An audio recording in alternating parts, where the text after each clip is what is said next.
사실 이 주제는 제가 안 다루려고 했습니다. 근데 이거 어느 순간 좀 웃긴 거예요. 아무도 안 다뤄. 깔깔.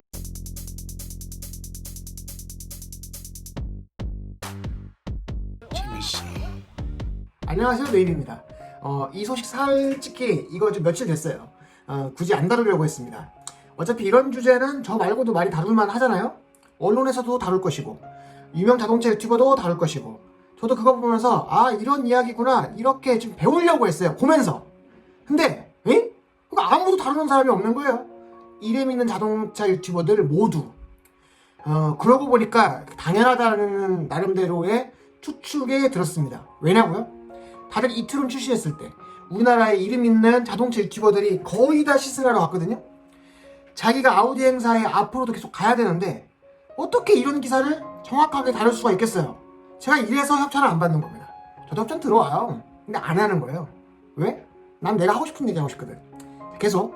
근데 어쨌든 에이 설마 아니겠지. 근데 봅시다. 어지간한 일이면 안 다룰 수 있어요. 근데 이게 정말 가벼운 일입니까? 대한민국 자동차 인증제도가 완전히 무시당한 사건이에요. 그리고 중대한 허점이 드러난 사건입니다. 자, 지금부터 시작해 보겠습니다. 아우디의 첫 전기차 이트론 55 콰트로, 이 차에 대한 이야기입니다. 이해조차 아주 심플한 사건, 어려운 사건도 아니라는 거예요. 우리나라는 자동차 제조사가 전기차를 출시할 때 환경부에서 주행 가능 거리를 인증을 합니다. 많은 분들도 아마 동의하시는 바일 텐데요. 우리나라의 이 주행 가능 거리 인증, 미국의 EPA, 유럽의 NEDC 또는 WLTP 이런 기준들이 있는데요. 실제 우리 주행 가능 거리를 가장 잘 반영해서 가장 신뢰한다고 평가받고 있는 게 바로 우리나라의 평가입니다. NEDC야 사실상 이제 논외의 평가 기준이고, 유럽은 이제 이를 개선한 WLTP 기준을 거의 주로 쓰고요. 하지만 이 역시 말 그대로 완전히 뻥전비라고 불리고 있습니다. 그런데 아우디의 이트론 55 콰트로는 이 WLTP에서 여기에서 그 최대 317km의 인증을 받습니다. 우리나라에서는 307km, 417km와 307km 차이가 꽤 크죠? 자, 뭐 여튼 그래서 여기에서도 이 WLTP 기준이 얼마나 뻥이 심한지가 이제 여러분들이 보시면 아시겠죠? 그죠? 더 놀라운 건 전기차는 원래 외부 온도에 따라서 주행 가능 거리가 큰 폭으로 좀 바뀌거든요. WLTP 기준으로 이트론은 추운 날씨에서 358km의 주행 가능 거리가 나옵니다. 영상 417km, 영하 358km. 자, 전기차를 타시는 분들은 좀 심하긴 한데 납득할 정도 수준의 하락폭이죠. 실제 이렇다는 거예요. WLTP에서도 이 기준이 뻥전비든 뭐든 간에 417, 358 나왔다는 거예요. 이게 우리나라의 자동차 인증에서는 놀랍게 바뀝니다. 아우디 이트론 55 콰트로 영상 온도 23도에서는 영상 온도 307km, 영하 7도에서 306km. 뭐야 이거? 전혀 안 줄었는데요? 추운 날씨에도? 여러분, 이래서 기존 내연기관차가 맘먹고 전기차를 만들면 이길 수가 없다는 거예요. 아우디가 맘먹고 전기차 만드니까 이렇게 되잖아. 이미 아우디는요, 완성형 배터리와 완성형 히트펌프를 개발한 겁니다. 뭐 이상한 거지. 말이 안 되는 거예요. 히트펌프는 물론이고 리튬이온 배터리가 가진 물리적 한계를 아우디가 어떻게 해결해? 그럴 수가 없죠. 네, 인증이 잘못된 겁니다. 아우디가 디젤 게이트에 이어서 또 엉터리 인증을 받은 거예요. 이게 팩트예요. 그럼 이게 어떻게 된 걸까요? 놀랍게도 이번 인증은 환경부에서 별도로 실시한 테스트가 아니었어요. 이 뭔 개소리야?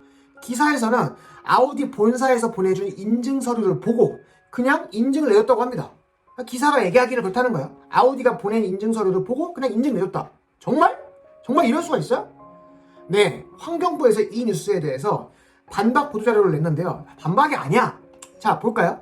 아우디 폭스바겐 코리아는 미국의 규정에 따라 시험한 결과를 제출했다. 그러나 한국의 시험 규정으로 다시 테스트해서 제출했다. 그 상식과는 다르죠. 여전히 환경부에서는 테스트를 직접 하지 않은 거예요. 그리고 다시 제출했다는 주행 가능 거리는 여전히 알 수가 없고 지금 또 이전에 306km 그게 반영되어 있어요. 그러니까 제출했다고 하는데 반영 안 돼 있어요. 수정되지 않았어 아직까지도.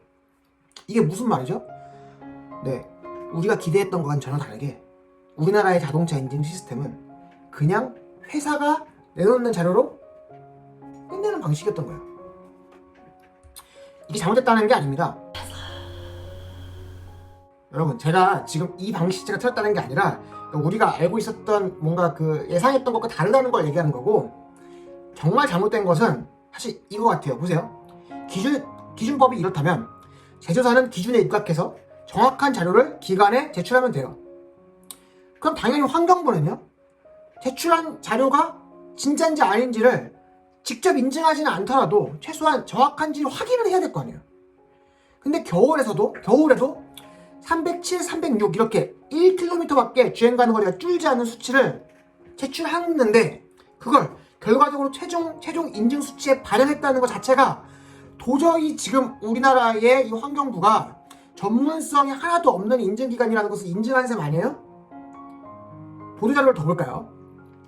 저온 주행거리는 보조금 지급에 활용되나 해당 차량은 보조금 지급받은 이력이 없다. 정말 다행이죠. 근데 여러분, 보조금 지급받지 않았으면 끝인가요? 그게 아닙니다. 절대로 이게 끝이 아니에요. 지금 이 차는 이미 판매가 됐어요. 이미 판매가 돼서 아우디가 준비한 물량을 다 팔았어요. 지금 없어서 못 파는 차란 말이에요. 자, 지금 또 이트론 5카트론은요, 우리나라 인증으로 주행 가는 거리가 307km로 지금 또 사이트에 공지가 되어 있어요. 지금 또요. 여러분, 이 수치는요, 고온과 저온을 통합해서 만든 복합 주행 가는 거리예요. 그러니까 이트론을 구매하신 분들은요, 이 주행 가는 거리를 믿고, 우리나라의 주행 가는 거리를 믿고 구매를 했을 거예요. 여름에는 307km 보다 멀리 가고, 겨울에는 이보다 못했기 때문에 307km라는 복합 주행 가는 거리가 나았을 거라고 믿고 구매했을 거란 말이에요. 그런데 실제는 뭐죠? 최고 주행 가는 거리가 307km인 거고, 이건 여름에 나오는 거리예요. 겨울은요, 이것보다 훨씬 미치지 않으니까 통합 주행 가는 거리는요, 아무리 못해도 270 정도가 나오는 게 상식인 거예요. 이건 사실 지금 인증 자체가 보조금 안 받았다의 문제가 아니라 굉장히 심각한 문제인 겁니다.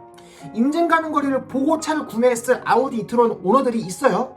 우리나라 사람이 우리나라 인증 가는 거리를 신뢰하고 그 차를 구매했을 이트론 오너들이 있다는 겁니다. 내연기관차가 연비를 보듯이 전기차는 주행 가는 거리가 굉장히 중요한 구매 기준이거든요.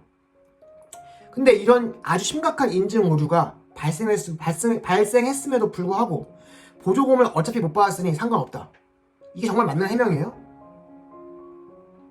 그럼 예전 디젤 게이트는요, 어차피 보조금 같은 거 받는 거 없잖아요. 대체 왜 그 난리를 피운 거죠? 이건 자동차 인증기관의 당연한 책임이고 의무 아닙니까? 이실 놀랍다는 겁니다. 자, 첫 번째, 보도자료에서 보조금을 안 받았으니 상관없다고 했다는 것. 두 번째, 그리고 지금까지 아우디의 공식적인 사과를 비롯한 해명이 없다는 것. 세 번째, 또 다른 자동차에 대해서 하루가 멀다 하고 수시로 한 말씀씩 하시는 그분들이 모두 다 싹 다 입을 다무는 이런 사태가 노일비는 정말 놀랍다는 거예요. 아우디 이트론, 실제로는 많은 분들이 구매하고 만족하는 차입니다. 근데 그냥 좋은 차기 때문에 사람들이 구매하는 거 아니잖아요.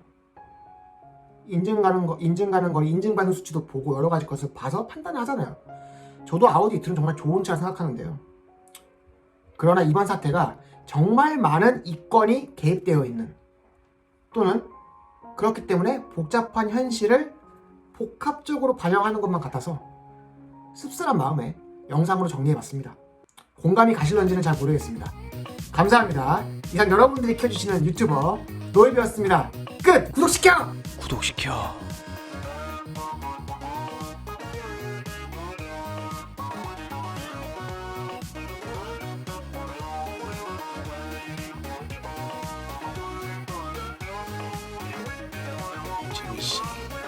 겁나 구독하고만 say something.